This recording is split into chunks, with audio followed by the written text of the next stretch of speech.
And for Fighting Irish Preview, I'm Phil Houck. Media availability today at Aviva Stadium in Dublin, Ireland. First we had the Navy head coach, Brian Newberry, the new Navy head coach. And then the Navy captains also came out and spoke to the media. They all acknowledged their underdog status here today. And of course we're not surprisingly showing a lot of respect to their other team, and of course the tradition of the Notre Dame Navy matchup, which this will be the 96th of those. When asked about whether the Navy captains were asked whether the jet lag was going to cause them any differences, a 5-hour time change here between here and the States, the eastern states that is, one of the Navy cadets said, "It doesn't matter, we never sleep anyway." So that's kind of reassuring, I guess, from a national security standpoint. But these fine young men from Navy, without a doubt, acknowledging their underdog role here today. But as we know, Navy will be Navy for the entirety of this game. And Brian Newberry was asked about his quarterback situation, and he returns quite a few starters from last year. I think 17 out of 22 on this team that took Notre Dame to the mat, particularly in the second half of the game last year, contested in Baltimore. But he's got experience at his quarterback position. But he's also got a sophomore who's never seen action.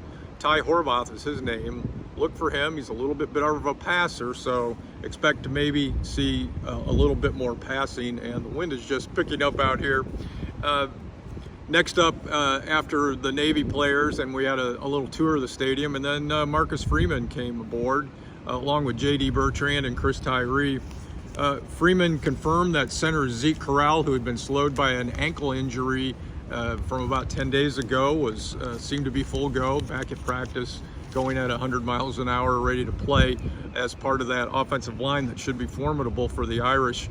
And he also confirmed that on the airplane coming over, he rewatched that Notre Dame Navy game of a year ago, the game where Notre Dame was ahead 35-3 at halftime, before ultimately prevailing in a very close victory that came down literally to the last possession. The Irish escaped, unable to get anything going in the second half after a really good first half. But he rewatched that game and he said there are a lot of lessons we can learn from that. And the main thing is that you just can't let up at any point. Something you always know, but that game demonstrated that better than anything, that when you play Navy, you're going to have to play for 4 quarters. J.D. Bertrand hopefully will play for 4 quarters for the Irish Saturday. He couldn't play last year. He was injured, so he's really looking forward to this. One of the captains, a 2-time captain for the Irish.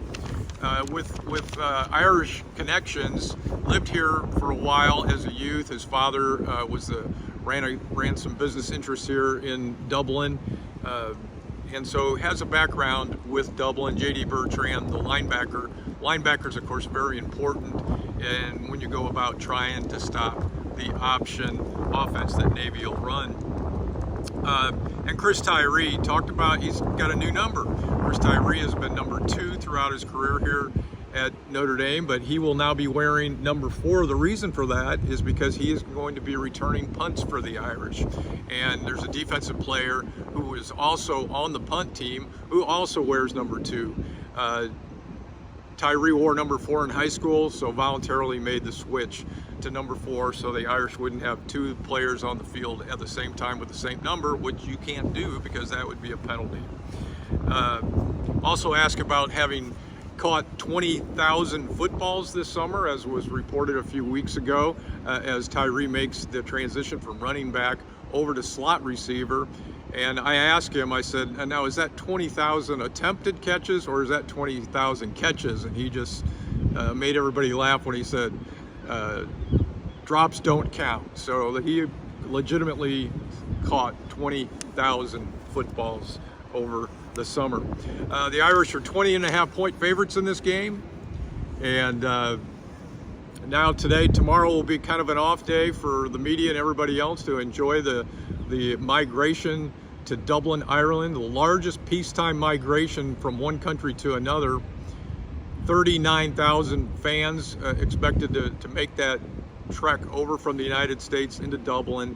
Should be a lot of fun here tonight, without any doubt. And as I said, the Irish 20.5-point favorites. we will talk to you again pre-game from Aviva Stadium. That game will kick off Saturday at 2:30 South Bend time, 7:30 here in Dublin. And we'll do a video then, but check out fightingirishpreview.com before then.